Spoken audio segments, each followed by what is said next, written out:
orang yang keluar dari rumahnya menuju rumah Allah untuk menuntut ilmu syar'i, maka sungguh dia sedang berjalan di jalan ilmu, dan itu akan memudahkannya untuk menuju surga Allah Subhanahu wa taala.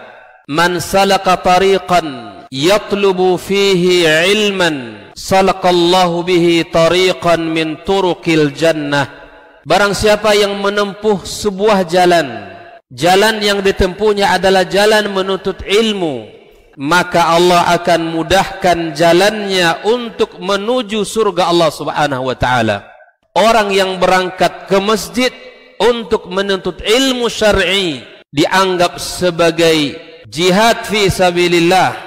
Nabi alaihi salatu wassalam bersabda, "Man dakhala masjidana hadza," barang siapa yang memasuki masjid kami ini, yakni Masjid Nabawi, liyata'allama khairan, untuk belajar atau mempelajari kebaikan, au yu'allimuhu, atau dia mengajarkan kebaikan, kal mujahidi fi sabilillah, adalah seperti orang yang berjihad di jalan Allah. Mudah-mudahan kehadiran kita di rumah Allah yang mulia ini, tujuan kita hanya satu, untuk mencari ridha Allah tabaraka wa taala. Mudah-mudahan ilmu yang kita pelajari, ilmu yang memberikan keberkahan, yang menerangkan jalan kita dan senantiasa menjaga kita di jalan Allah Subhanahu wa taala.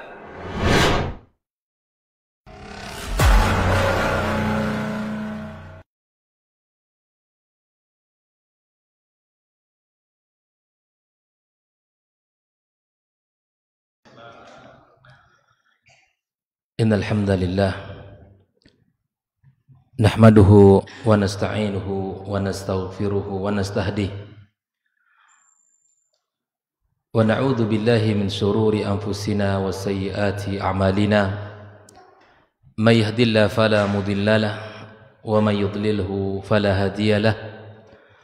Ashhadu an la ilaha illallah wahdahu la syarika lahu wa ashhadu anna Muhammadan 'abduhu wa rasuluhu alladzi ballagha ar-risalah wa adda al-amanah wa nasaha al-ummah wa jahada fillahi haqqa jihadih, fassalawatu rabbih wa salamu alayhi. Qala ta'ala ya ayyuhalladzina amanu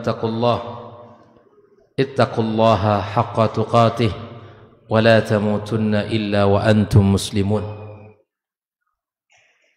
Rabbana hab lana min azwajina wa dhurriyyatina qurrata a'yun waj'alna lil muttaqina imama. Amma ba'd, kaum muslimin dan muslimat, hadirin hadirat, al-mustami'in wal mustami'at, rahimanillahu wa iyyakum. Alhamdulillah, puji syukur pada Allah Subhanahu wa taala, kita kembali dipertemukan dalam taman ilmu, taman surga yang ada di muka bumi. Kita dikembalikan atau kita dikumpulkan, disatukan dalam kebaikan yang harapan kita bisa melanjutkan estafet kebaikan kita untuk diri kita, untuk keluarga kita, untuk orang-orang yang kita cintai dalam kehidupan ini. Tidak ada jalan yang paling baik untuk kita bekali diri kita di dalam menuju Allah Subhanahu wa taala kecuali ilmu. Tidak ada satupun yang kita lakukan di dunia ini kecuali membutuhkan ilmu. Tak terkecuali dalam mengurus urusan keluarga kita, urusan anak-anak kita. Karena sesungguhnya urusan keluarga badainya sangat besar. Walaupun secara zahir dia adalah sebuah keindahan, tapi kata para ulama, sebagian para ulama, rumah tangga itu tak ubah seperti mawar yang dibawanya duri yang tanpa kita sadari siap untuk menusuk jari-jari kita. Dalam rumah tangga tidak ada senior junior. Masing-masing punya tantangan berbeda-beda. Tidak ada jaminan orang yang menikah 5 tahun akan selamat di tahun ke-6. Tidak ada jaminan orang yang menikah 20 tahun bersama, bahkan 30 tahun bersama. Hal yang kecil dalam diri pasangan sudah saling mengetahui. Tidak ada rahasia antara dia dengan pasangan. Tapi siapa yang bisa menjamin akan langgeng untuk tahun berikutnya?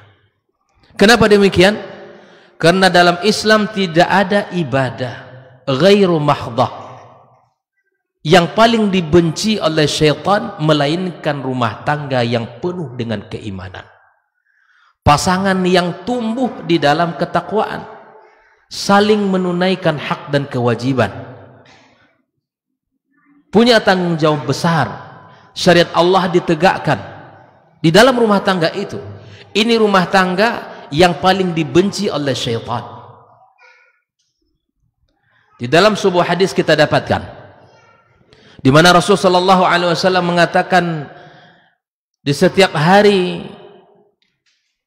syaitan mengumpulkan bala tentaranya, meminta pertanggungjawaban apa yang telah dikerjakan hari itu. Yang satu mengatakan saya berhasil meninggalkan dia, mampu merayu dia untuk tidak salat. Yang satu mengatakan saya mampu merayu dia sehingga dia minum khamar. Yang satu mengatakan saya mampu merayu dia sehingga dia berzina. Tetapi ketika ada di antara prajurit mengatakan saya mampu memisahkan dua pasangan suami istri, maka penghormatan itu diberikan kepadanya. Sekian banyak prajurit yang mendapatkan penghormatan hanya pada tentara atau pasukan yang bisa dan mampu memisahkan kedua pasangan. Apa kata komandannya? Anta ni'mal jund, kamu sebaik-baik prajurit.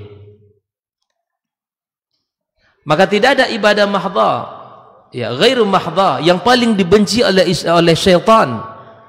Ibadah ya adalah rumah tangga yang tumbuh di atas keimanan. Selain daripada ukhuwah Islamiyah, persatuan, kekuatan umat Islam, itu juga paling dibenci oleh syaitan. Dia tidak mau bersatu umat ini, tidak mau satu dalam kebaikan. Mereka mencoba untuk memecah belah umat ini.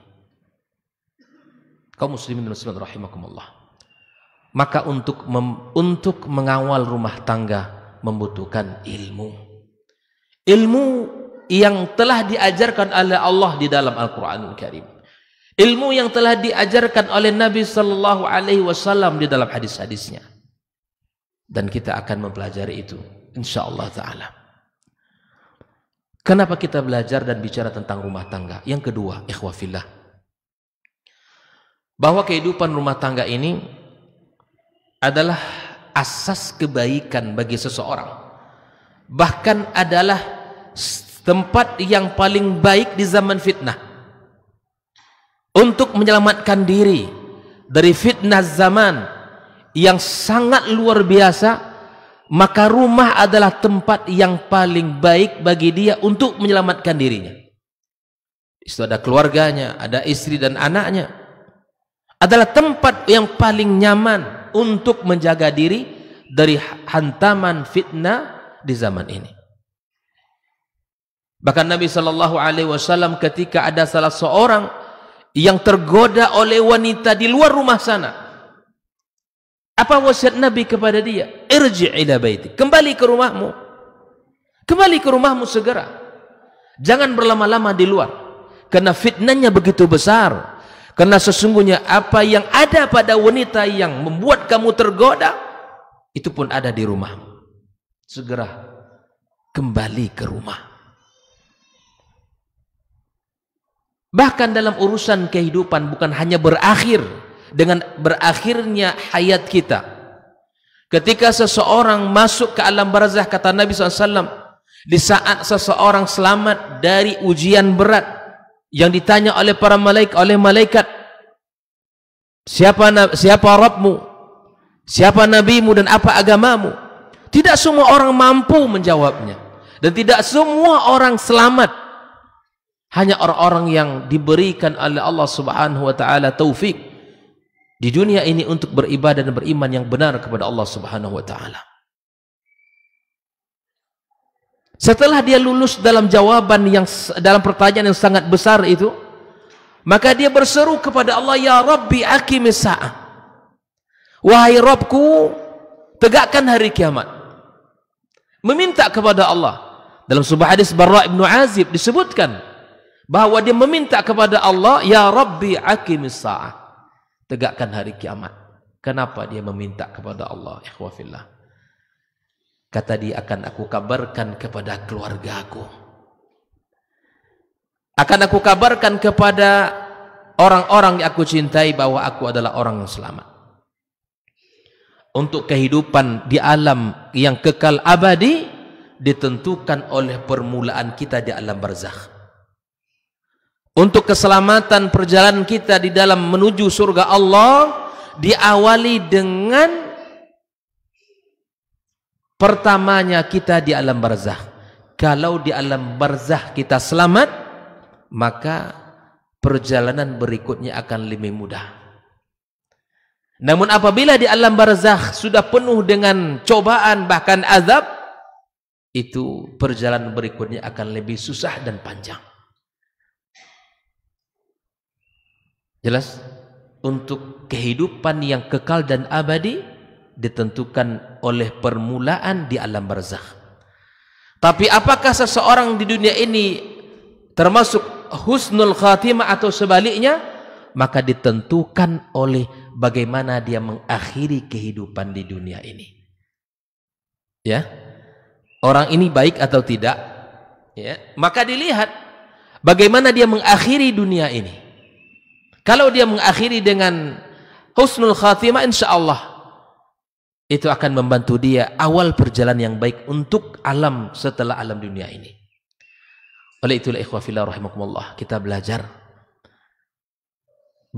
tentang keluarga, karena keluarga itu adalah kekuatan besar umat ini. Kekuatan besar negara ini adalah ada pada keluarganya. Kualitas negara itu ditentukan oleh kualitas masyarakat. Kualitas masyarakat berawal dari sebuah titik yang harus diperhatikan, yaitu kekuatan keluarga. Hari ini kita akan bicara dan terus akan bicara tentang keluarga agar kita sama-sama memperbaiki keadaan dan kondisi kita. Saya katakan sekali lagi bahwa berumah tangga bukan hanya sekedar kita mendapatkan keturunan, bukan hanya sekedar kita mengakhiri masa lajang kita atau sekedar menikah orang menikah kita, tidak. Tapi lebih daripada itu Islam menginginkan bahwa dengan pernikahan yang diikat dengan mitsaqan ghalidhan, Allah menginginkan kita memakmurkan bumi ini. Ada orang yang akan melanjutkan estafet kebaikan kita, perjuangan kita. Oleh karena itulah nabi-nabi pilihan, para rasul-rasul pilihan, mereka selalu bermohon kepada Allah, meminta kepada Rabb agar mereka diberikan juga anak dan keturunan. Di antara doanya, Rabbi la tadharni farda wa anta khairul warithin. Ya Rabb, jangan engkau jadikan aku sendirian di dunia ini tanpa punya keturunan. Rabbi habli minas salihin. Dan seterusnya. Banyak doa-doa dan untayan doa para anbiya dan rasul di dalam Al-Quranul Karim yang kita dapatkan tentang harapan-harapan mereka dari anak keturunan. Ikhwatul iman hafizakumullah wa ra'akum. Bicara tentang keluarga, bicara tentang kebesaran Islam. Karena tidak akan mungkin kebesaran umat ini hadir tanpa mengawali pembicaraannya dari keluarga-keluarga muslim. Karena kebesaran Islam, kepemimpinan pada umat ini, Allah titipkan amanah besar itu pada keluarga. Sebagaimana doa yang sering kita baca, Rabbana hablana min azwajina wa dzurriyyatina qurrata a'yun waj'alna lil muttaqina imama. Allah menitipkan amanah generasi-generasi pemimpin mulia, pemimpin-pemimpin hebat itu lahir dari keluarga-keluarga yang hebat. Lahir dari keluarga-keluarga yang punya visi besar, punya semangat juang dalam agama yang mulia ini. Insya Allah mulai malam ini dan ke depan semoga Allah berikan kemudahan dan kesehatan, kita akan membedah sebuah kitab yang ditulis ya, judulnya Buyutul Mubashshirina bil Jannah. Kalau dalam bahasa Arabnya atau boleh kita terjemahkan, kita akan membedah profil keluarga sahabat-sahabat yang masuk surga. Jadi kita akan membahas satu persatu profil keluarganya, bagaimana ayahnya, bagaimana istrinya, bagaimana anak-anaknya ya. Itu akan kita ambil pelajaran-pelajaran dari kisah-kisah para sahabat yang telah dijanjikan bagi mereka surga. Karena tidak ada qudwah yang paling baik bagi kita di dalam kehidupan ini, dalam kehidupan beragama, dalam kehidupan berkeluarga, melainkan mereka para sahabat-sahabat Nabi yang mulia. Yang utamanya tentu Rasulullah sallallahu alaihi wasallam. Kita akan membedah ya dan melihat, mengambil ibrah dan pelajaran pada setiap ya kisah-kisah keluarga dari sahabat-sahabat mulia tersebut. Ikhwatul iman hafizakumullah wa ra'akum. Pertama tentunya keluarga sahabat Nabi yang mulia Abu Bakar As-Siddiq radhiyallahu taala an. Abu Bakar As-Siddiq ma'ruf ya, sahabat yang dikenal, sahabat Rasulullah sebelum Nabi hijrah dan setelah Nabi hijrah. Dia bernama Abdullah ibn Abi Quhafah. Abdullah ibn Abi Quhafah ya. Di Abu Bakar itu namanya siapa? Abdullah, bapaknya Abu Quhafah.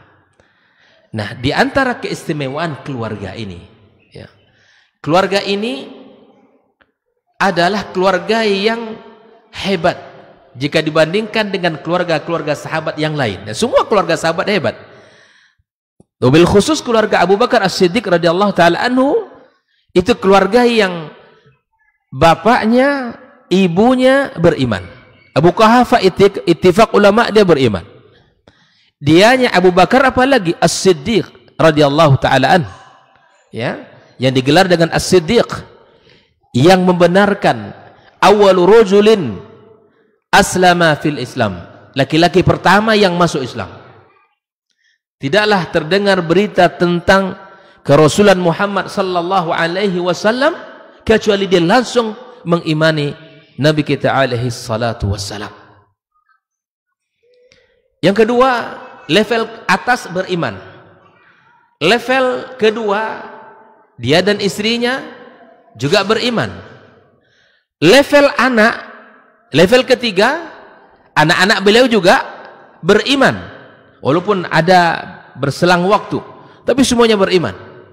Dan level cucu juga beriman. Apa? Jadi keluarga yang luar biasa, keluarga yang memiliki keutamaan di dalam menjemput keislaman ini. Diawali dengan seorang ayah yang luar biasa, yaitu Abdullah ibn Abi Quhafah, Abu Bakar As-Siddiq radhiyallahu taala anhu ya, sahabat yang setia kepada Rasulullah sallallahu alaihi wasallam. Jelas ya? Nama ibunya siapa? Nama ibunya adalah Ummul Khair Salma binti Sakhar. Ya. Kalau bapaknya siapa? Abu Quhafah.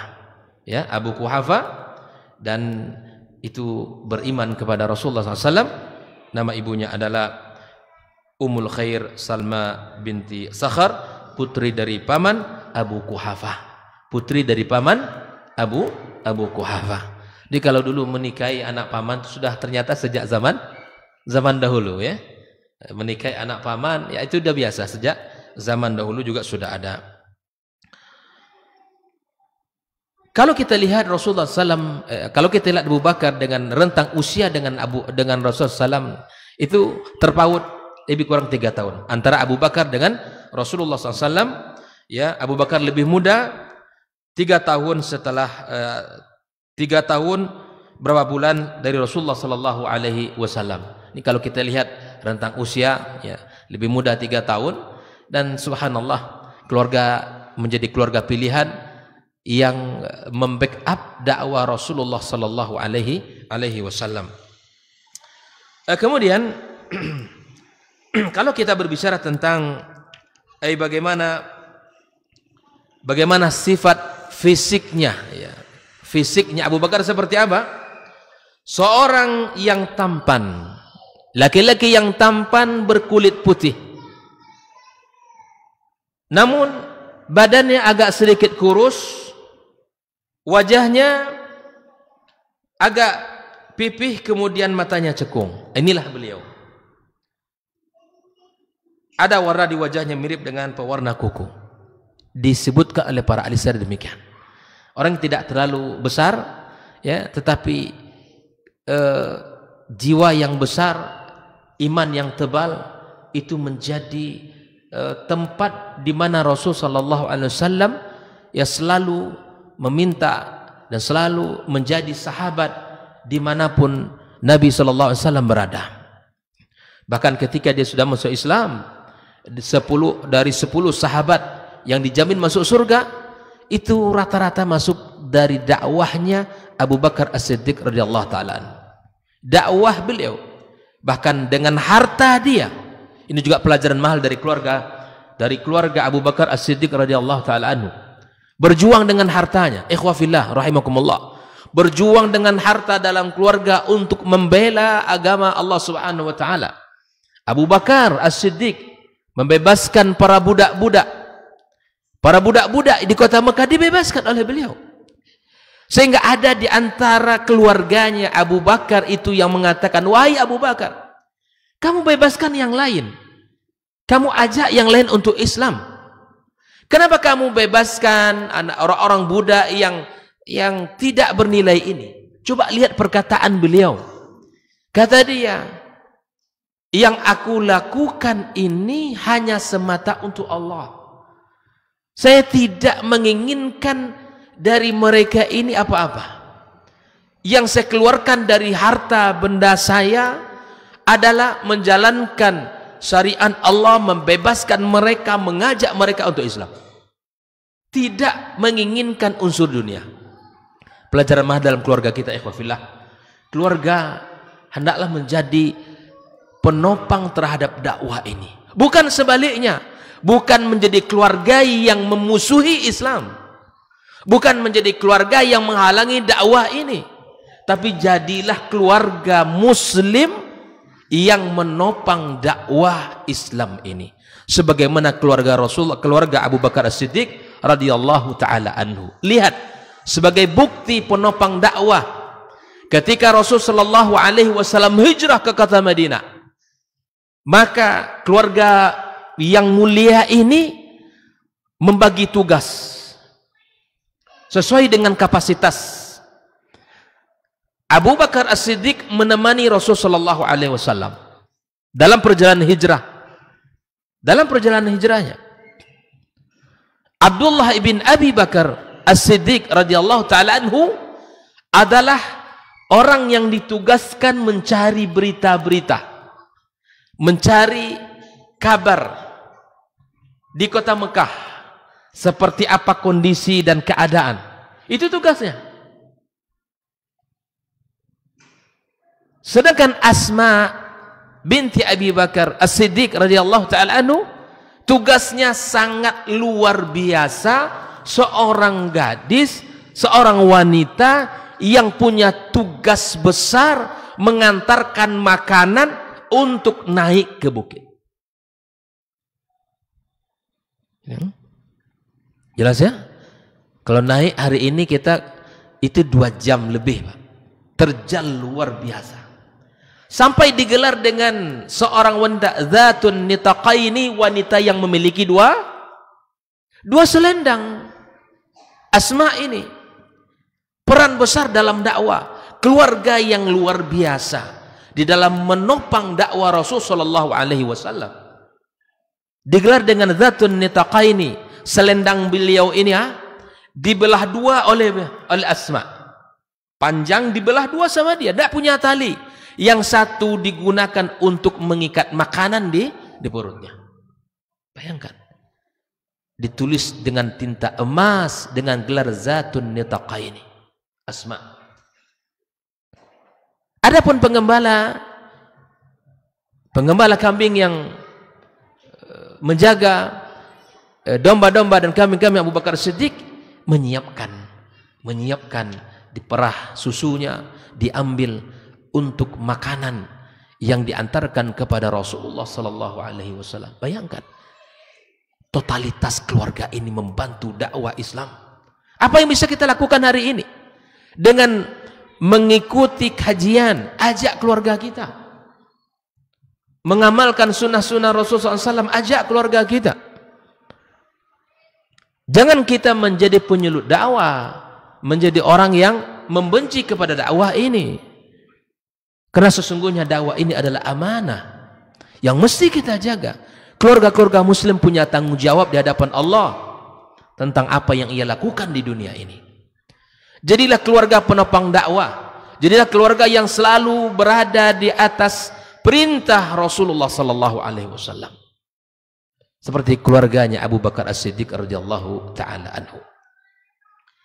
Ikhwatal iman, hafizakumullah wa ra'akum. Kalau kita melihat keluarga beliau, mari kita lihat siapa saja yang menjadi keluarga Abu Bakar As-Siddiq radhiyallahu taala anhu. Abu Bakar As-Siddiq radhiyallahu taala anhu menikah dengan 4 istri. Menikah dengan 4 istri. Mempunyai anak laki-laki berjumlah 3 orang. Berjumlah 3 orang.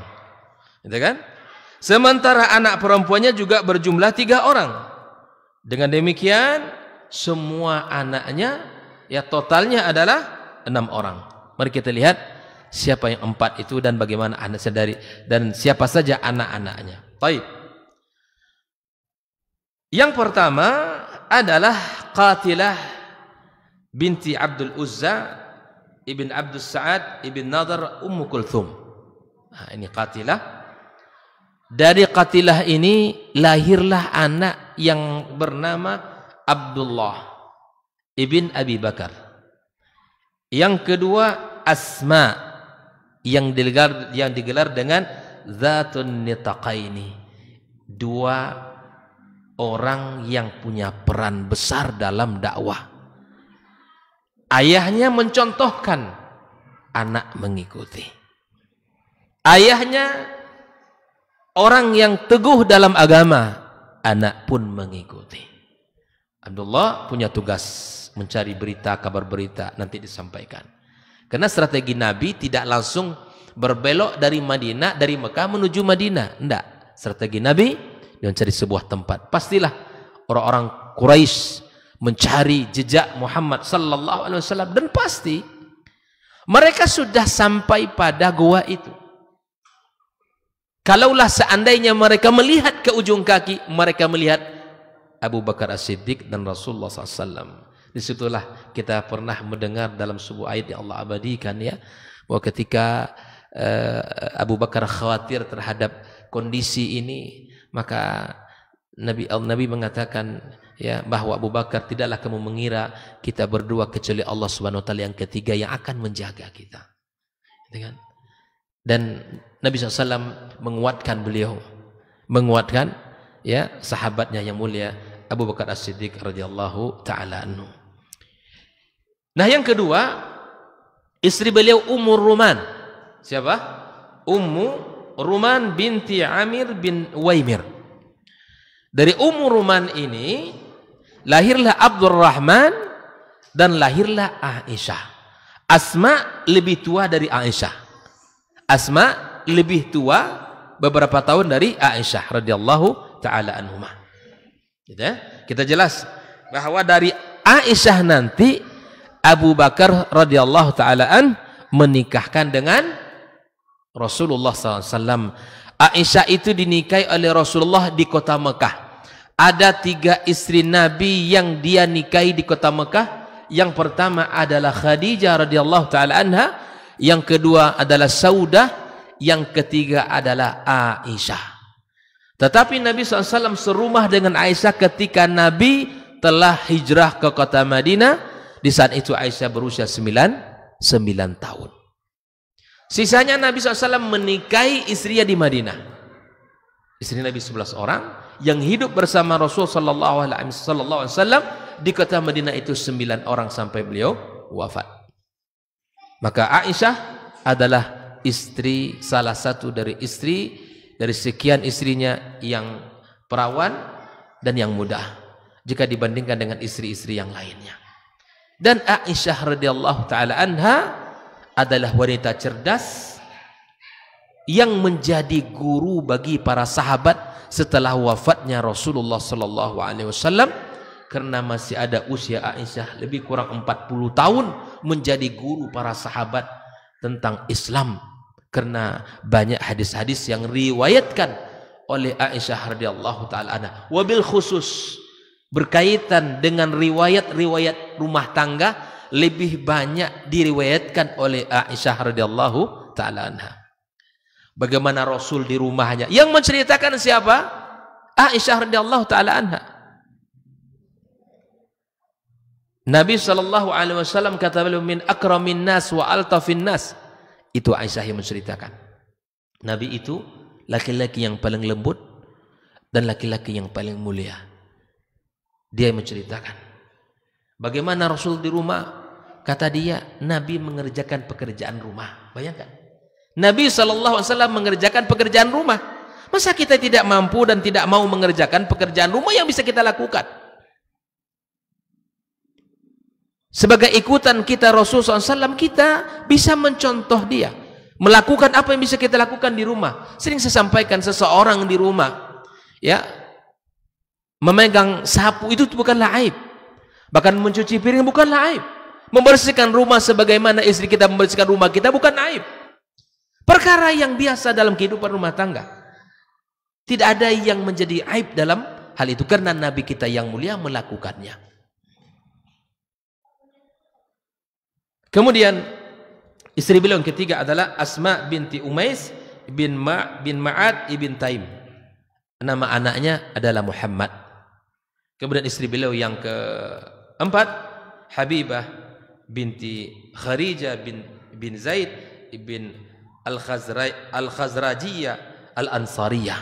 Inilah, dan dari sini lahirlah nama anaknya Ummu Kulthum. Inilah istri daripada Abu Bakar As-Siddiq radhiyallahu taala anhu, dan anak-anak beliau ya daripada Abu Bakar As-Siddiq radhiyallahu taala anhu. Maka silakan ya, kalau ingin meniru dia ini gitu ya, dari sisi mana saja, dari jumlah anak silakan, atau dari sisi poin yang pertamanya juga silakan, sebagai qudwah bagi orang-orang yang mampu untuk itu ya. Ikhwah fillah kaum muslimin rahimakumullah. Itulah keluarga beliau. Adapun momen-momen atau peristiwa-peristiwa yang mana Abu Bakar As-Siddiq radhiyallahu taala anhu bersama putrinya, karena memang paling banyaknya rumah tangga Rasul sallallahu alaihi wasallam itu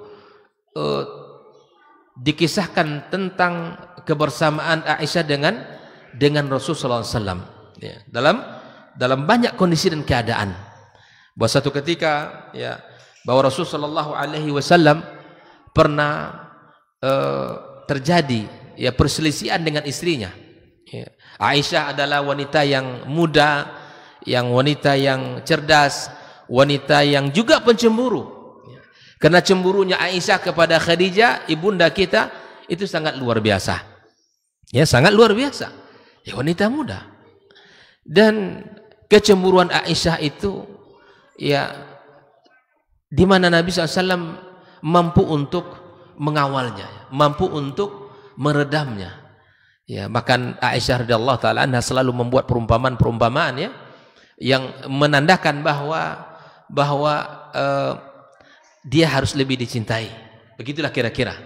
daripada ibunda kita Khadijah radhiyallahu ta'ala anha, karena Nabi SAW ya di saat setiap kali menyembelih hewan kemudian dihadiahkan kepada salah seorang wanita, ya kemudian dihadiahkan daging yang paling bagus kepadanya, gitu ya. Dan hal itu bukan masalah hadiah itu menurut Aisyah, gitu. Bukan masalah Nabi mengasih daging itu kepada wanita itu, bukan. Artinya bukan karena Nabi selalu memberi bukan itu. Ya, tetapi yang membuat masalahnya adalah kenapa wanita itu terus diberikan.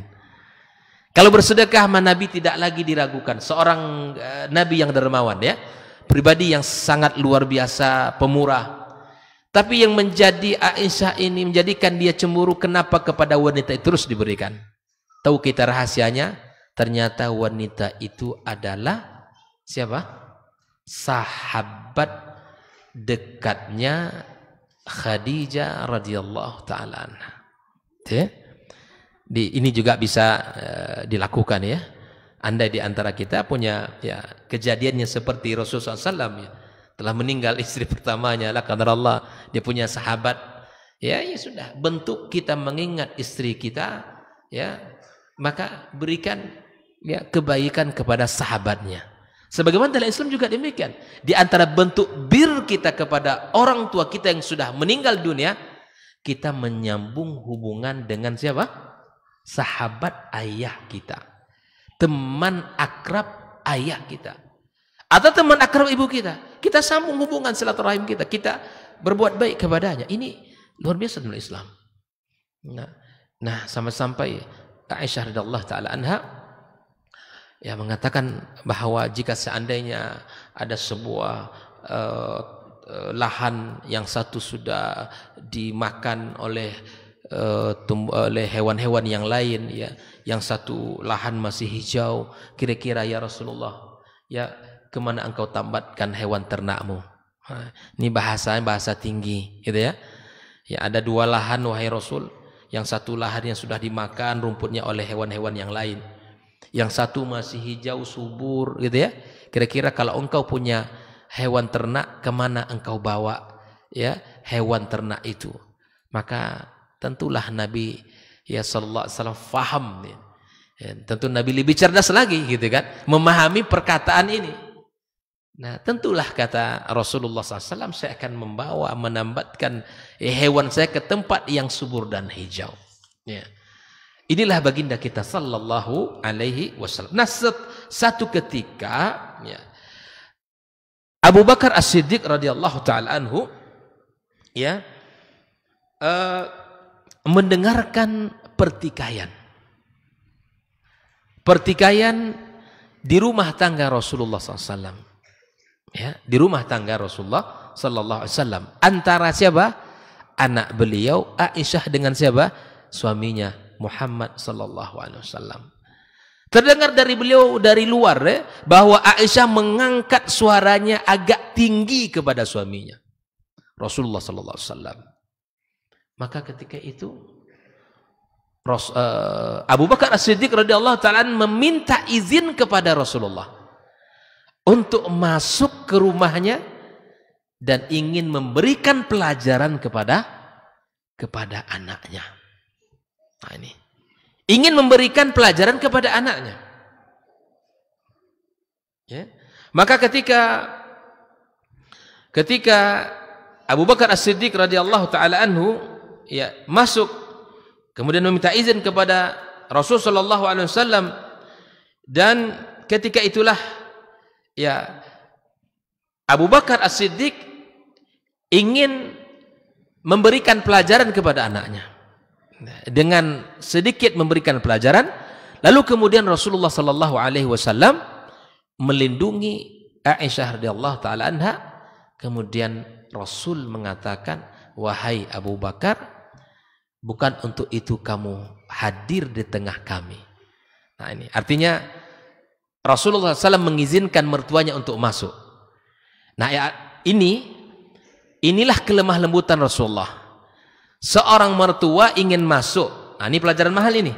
Kalau kita punya masalah dalam rumah tangga kita, bagaimana sikap mertua? Nah ini Mertua boleh masuk dalam urusan rumah tangga kita, namun tidak untuk mengkeruhkan, tapi untuk menyelesaikan. Ya, boleh dia memberikan solusi, boleh dia untuk memberikan pandangan-pandangan, tapi tidak untuk memperparah masalah. Sebagian rumah tangga kaum muslimin, ketika mertuanya masuk, semakin runyam masalahnya. Anak mengadu begini, sang ayah tak terima kalau anak diperlakukan demikian. Belum tentu berita itu seperti itu. Tanpa ada tabayun dan cross check, lalu memihak sehabis-habisnya. Ibu juga memihak sehabis-habisnya. Nah ini, ikhwafillah, Rasulullah SAW memberikan izin kepada Rasulullah untuk masuk di dalam permasalahan yang sedang terjadi di rumah tangga Nabi SAW, tapi tidak untuk memperkeruh masalah. Abu Bakar bukan memperkeruh masalah, tapi Abu Bakar ingin memberikan pelajaran ya kepada anak agar sedikit memukul. Rasulullah tidak mau anak ini dipukul, istri dia dipukul. Kemudian Abu Bakar keluar. Tak lama kemudian rumah tangga mulia itu pun terdengar canda dan tawa. Terdengar kembali ya keindahan dalam kehidupan percakapan mereka. Jadi ikhwah fillah rahimakumullah, masalah dalam rumah tangga akan selalu ada. Ya. Tidak ada orang yang bisa menafikan. Pagi baik-baik aja, hidangkan teh, hidangkan kopi, siang udah berubah. Itu biasa terjadi, kan? Sore hari, masya Allah, lembutnya bukan main, ya. Senyumnya indah sekali, wangi semerbak di rumah. Tiba-tiba besok pagi sudah berubah wajahnya. Itu bisa saja terjadi dalam kehidupan rumah tangga kita. Tapi bagaimana ini tidak boleh berlarut-larut? Sebagaimana Rasulullah SAW memberikan pelajaran kepada kita dari anaknya, peristiwa yang terjadi dalam rumah tangganya dari anak Abu Bakar As-Siddiq radhiyallahu taala anhu. Dalam rumah tangga ini bukan mencari siapa menang siapa kalah. Saya laki-laki, saya harus menang. Saya perempuan, saya harus menang. Ya, egonya laki-laki ini panjang. Begitupun perasaan seorang wanita juga begitu tebal. Nah, kedua kondisi keadaan ini kalau masing-masing merasa benar, di dalam Islam Allah menyebutkan wassulhu khair. Berdamai itu adalah baik. Allah katakan wa uhdiratil anfusus syuh. Ternyata Pak, jiwa kita ini punya rasa bakhil, punya egonya, punya rasa tidak mau mengalah. Untuk bisa berdamai, mestilah ada di antara orang yang sedang berdamai menurunkan haknya, mengalah agar perdamaian itu datang. Dalam suami istri bisa terjadi. Mungkin istri kita yang salah, tak ada salah kita untuk mendatanginya, meminta maaf di saat kita benar, bukan sebuah kerendahan dan kekalahan.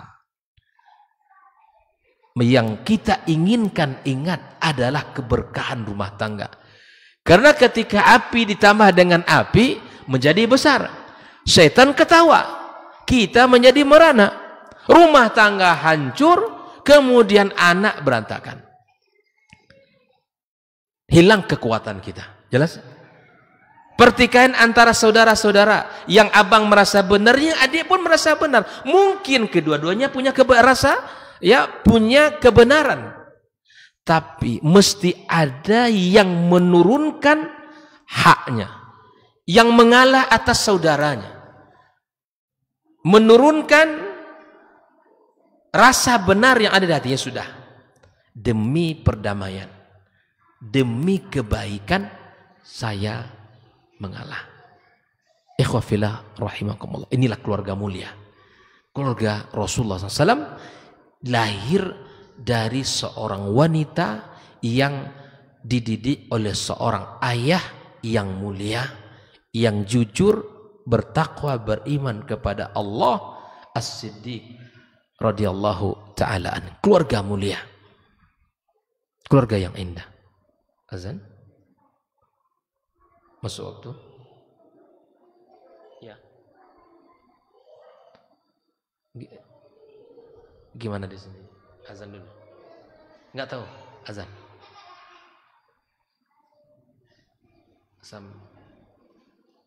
Baik, belum ya? Baik.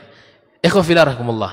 Maka sekali lagi, ketika kita menginginkan kebaikan ya dalam rumah tangga, maka kita tidak mau kita ini yang paling benar. Bahkan saya sampaikan satu hadis kepada para ummahat. Para ummahat ya, baik. Langsung kita tutup. Barakallahu fikum.